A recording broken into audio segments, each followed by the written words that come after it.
Было раннее утро. Лучи солнца светили мне прямо в лицо, и я проснулась. Родители уехали на неделю на дачу. Как только я открыла глаза, сразу вспомнила все, что было ночью. И ужаснулась, меня будто откинуло в пропасть. Единственное, что заставило меня встать с дивана, это наличие сигарет. Умывшись и выпив кофе, я пошла на балкон.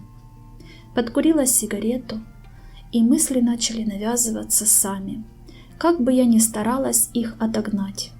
Это был уже второй месяц моей депрессии, и сил держаться оставалось все меньше и меньше. Не помогали ни психотропные, ни горы валерианы.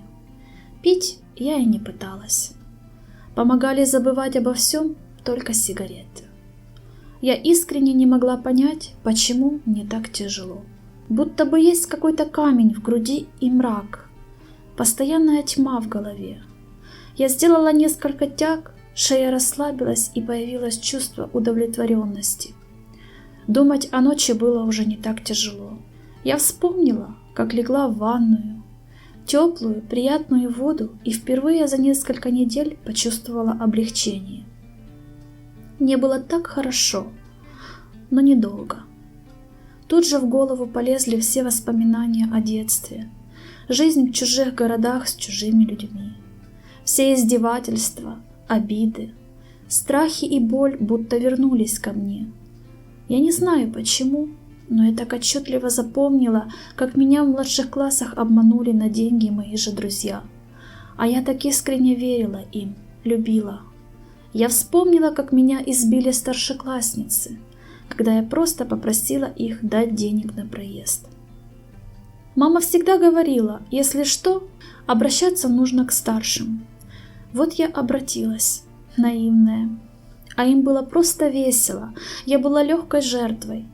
Мне вновь стало так обидно, будто все сердце сжалось. Особенно, когда подумала о родителях.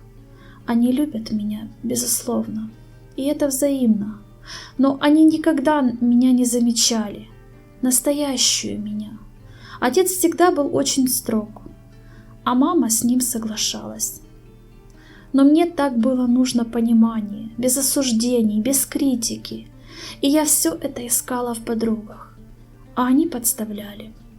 И так раз за разом, пока не закрылась в себе окончательно. А родители не видят и не слышат. Они даже не стараются сделать вид, что понимают меня. В тот момент я опять подумала о лезвии. Было невероятно страшно, но я прислонила его к руке. Меня все трясло, и казалось, что вода в ванной — кипяток. Я сомневалась и представляла, что будет дальше. Ведь, может, ничего и не произойдет. Просто пустота или тьма. А может, и вечное путешествие. Стало еще страшнее перед этим незнанием. Но я решилась и начала давить. Было больно, страшно, и меня всё трясло.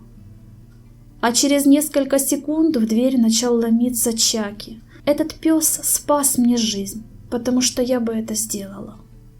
Я не знаю почему, но когда я его услышала, то поверила, что когда-то все будет хорошо.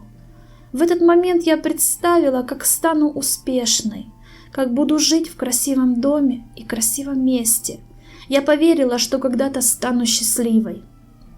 Это был лишь один мизерный момент, но он спас мне жизнь.